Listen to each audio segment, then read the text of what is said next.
Ahora, decirle a los Judas de hoy Sí. que piensen, analicen y vean que Judas no pudo disfrutar de el dinero No, que jamás. cobró por traicionar a Jesús Jamás. o entregarlo. Al revés. Perdió la vida porque se suicidó, no soportó Sí. la Oh, traición. no. ¿Por qué traición? Y el dinero ni siquiera pudo ser usado para las arcas, porque dinero de traición no se consideraba digno de entrar en las arcas de ese tiempo, y lo compraron el famoso terreno aquel de la sangre. Sí. Ni siquiera fue utilizado para bien del pueblo en un sentido. De manera que la traición siempre ha sido pagada con dolor. No, exactamente. Por ejemplo, yo siempre he dicho que las personas que cometen errores negativos, ya sea de traición o cualquier actitud, cualquier acción negativa, tarde o temprano fracasan. Podrán tener algunos momentos de abundancia, porque la gente lo que está pensando en eso. La gente lo que quiere es tener dinero, no sabiendo que el dinero se gasta y que lo que tú sientes y llevas por dentro, tu formación personal, Eso queda. es imperecedera. Sí, así es. Totalmente así. Euclides, fíjate que el año litúrgico en la Iglesia Católica, y no sé si en alguna otra, Sí. tiene un núcleo. La pasión, que es cuando entregan a Jesús, Sí. la crucifixión y muerte, y la resurrección. La gente, yo recuerdo que el núcleo familiar, y vamos a verlo de núcleo a núcleo, Sí. el núcleo familiar seguía eso en unidad. Por ejemplo, esas películas que daban, lo escuchaban en los campos, en la radio, porque antes no había, era un privilegio tener Sí, sí, televisión, y tengo que decirlo. En el barrio que yo vivía solo tenía televisión en todo ese entorno, un tío mío, y aquello parecía un Y cine. a blanco y negro y en cuatro patas. Sí, así como es, se así dice. es. Entonces la familia se sentaba a ver eso.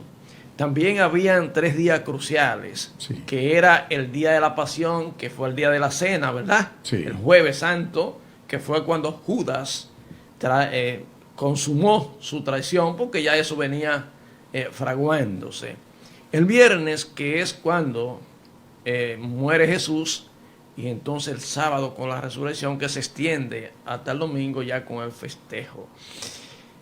Eso la gente lo seguía hasta el domingo. Si te iban a dar una pela por algo que tú hiciste, Sí. te la daban el domingo. Aunque se podía ya Se a las 12. se respetaba Se podía eso. a las 12:30 del sábado, a las 12.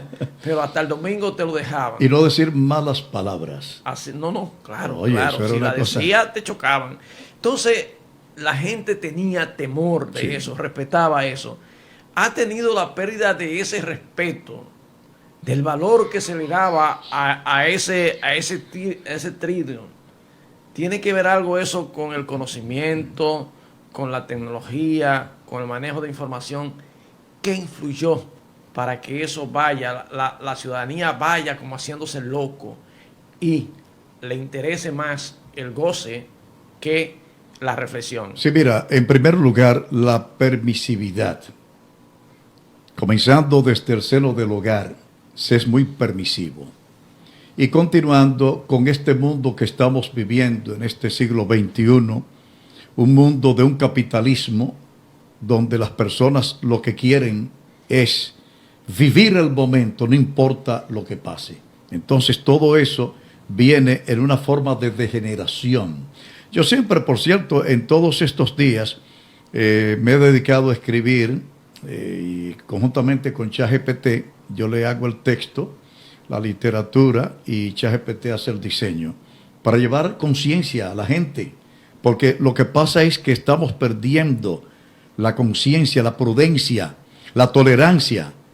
Entonces, fíjate que ya cuando estamos ya en el Jueves Santo, la gente está esperando el sábado, porque el sábado abren, el sábado de gloria, ya hay fiesta, sí, pero no fiesta religiosa. Ya andan los mamboceros. Exactamente. Entonces, ¿qué pasa? Todo eso es parte de la misma situación degenerativa que se está produciendo por la permisividad. Eso es lo que está acabando con esta sociedad. Y a mí que nadie me venga a decir que los tiempos cambian. Yo siempre he dicho que los tiempos no cambian. El hombre es el que cambia.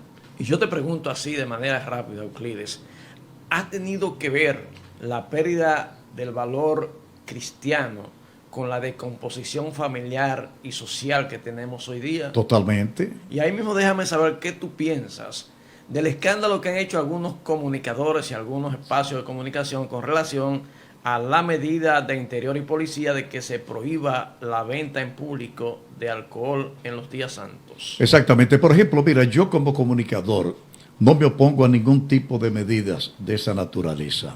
Porque si nosotros, que somos los llamados a ser ejemplos ante la sociedad, porque es importante que la gente sepa que a nosotros, los comunicadores, entiéndase, locutores, periodistas, y ahora no voy a poner a los manejadores de redes sociales, simplemente locutores y periodistas que nos hemos desenvuelto durante tanto tiempo a través de la radio y la televisión, nos ven como modelos, como modelo a seguir. Entonces, ¿qué pasa? Si no se ponen frenos, va a ser la de Sodoma y Gomorra. Y eso es lo que hay que evitar. Que ya estamos ahí. Pero claro que sí. Y eso es lo que hay que evitar. Yo eso lo comparo, eso que tú acabas de decir, que yo defina desde mi apreciación, a la misma situación de estos pleitos que algunos comunicadores en los medios de comunicación tienen, que se fajaron por un partido y que por ello hay que darle un puesto en el tren gubernamental. Para mí eso es lo mismo, porque no debiera ser. Eso realmente distancia al comunicador, en sentido general, hablando. De la objetividad. Claro que sí, y del rol que debemos nosotros ocupar. Por eso, por ejemplo, yo le escribo siempre, cada vez que veo, ahora que ha vuelto otra vez en Facebook, estos pleitos de mujeres. Para mí no hay cosa más desastrosa, más fea, más inhumana y más salvaje que publicar un pleito entre dos mujeres. Euclides, te saluda Vanessa Vidal. Ella dice: las tradiciones olvidadas de la Semana Santa nos recuerdan el valor del silencio, sí, la reflexión y la fe en familia. Hoy, más que nunca, es importante rescatarlas para reconocer con lo espiritual en medio de tanto ruido y prisa. Dice ella para reconectar. Perdón, sí, claro, claro. Para reconectar con lo espiritual en medio de tanto ruido y prisa. Dice además Vanessa: la voz de Euclides López destaca por su calidad, su claridad y gran dominio interpretativo, un talento vocal que transmite profesionalismo y conecta de manera excepcional con el público. Sí, bueno, gracias a Vanessa. Ella ha dicho una palabra clave: conectar. Sí. Conectar. El comunicador debe conectar, pero no simplemente conectar. El comunicador tiene que ser prudente, tiene que ser ético, tiene que ser objetivo, tiene que ser profesional, porque todo esto se cultiva. Y la vida misma hay que cultivarla. Ya te ganaste el primer piropo, ¿eh? Sí.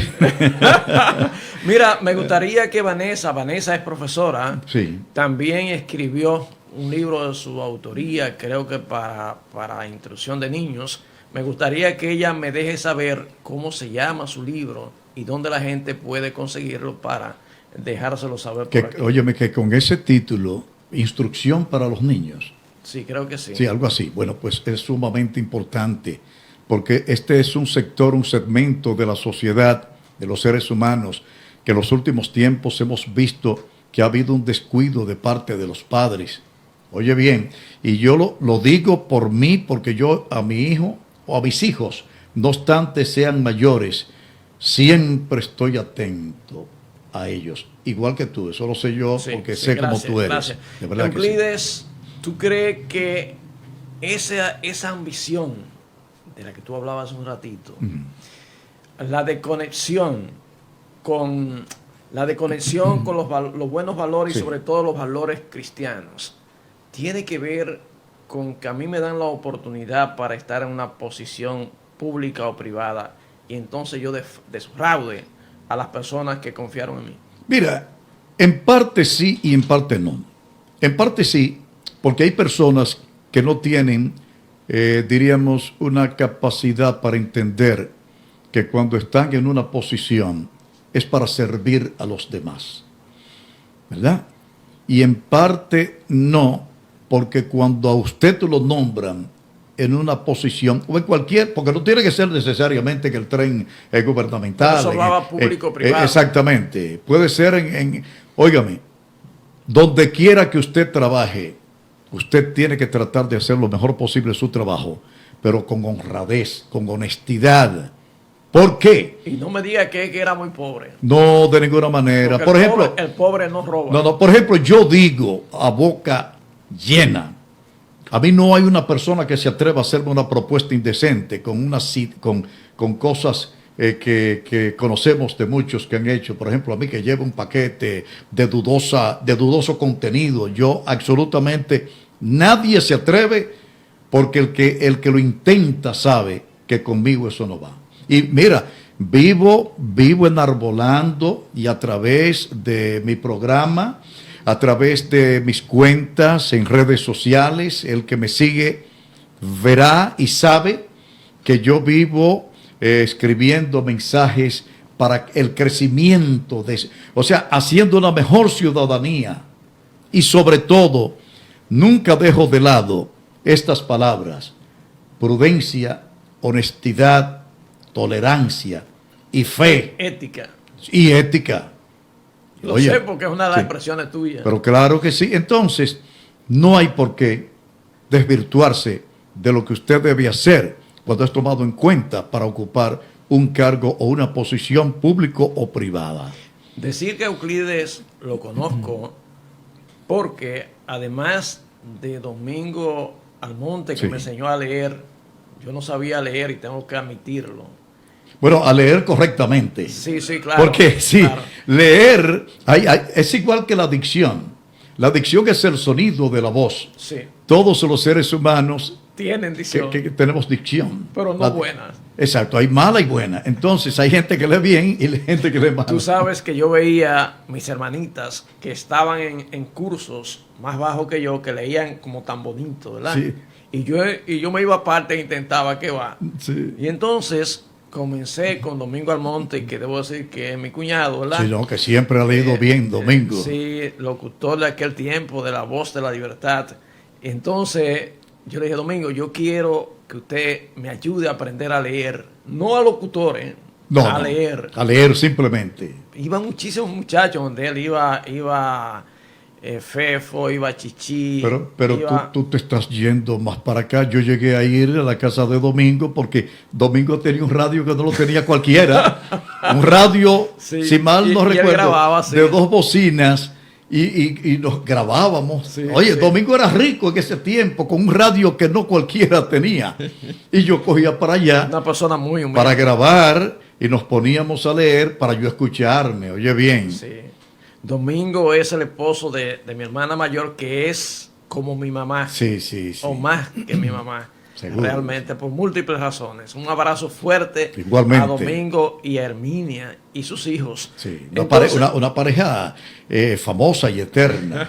Oye. Entonces yo me ponía, y nosotros leíamos de los periódicos de la tarde, sí. Última Hora, Nacional, había otro, nosotros el Sol lo había teníamos. uno que llamaba La Noticia. Sí, también. Leíamos hasta los anuncios. Sí. Y entonces él me llevaba ahí donde termina la 20 de diciembre a vocear. Voceábamos a ver si me acuerdo, R con R cigarro, R con R barril, rápido corren los carros en ferrocarril, y me ponía un palito debajo de la lengua. Y yo fui aprendiendo no solo a leer, sino también a hablar, porque el que sabe leer sabe hablar. Sí. Entonces, un día me llevó Domingo a La Voz de la Libertad. Mira, o sea, cuando tú dices el que sabe leer, el que habla correctamente, regularmente lee correctamente. Sí. Fíjate, entonces un día Domingo, él leía, a veces le tocaba solo un noticiario que había en La Voz de la Libertad, creo que llamaba Radial Informativo. Algo o así. Informativo Libertad, uno de esos dos. Bueno, la cuestión es que él me sorprende, me dice: de la hora. Y a mí se me fue el habla. Me quedé, y me salió un chorrito de voz. Y cuando yo bajé me dijeron unos muchachos que estaban abajo en el bar ese, que el desayunador que había ahí. Sí, sí. ¿Y usted era que estaba hablando ahí arriba? Y yo, no, yo no.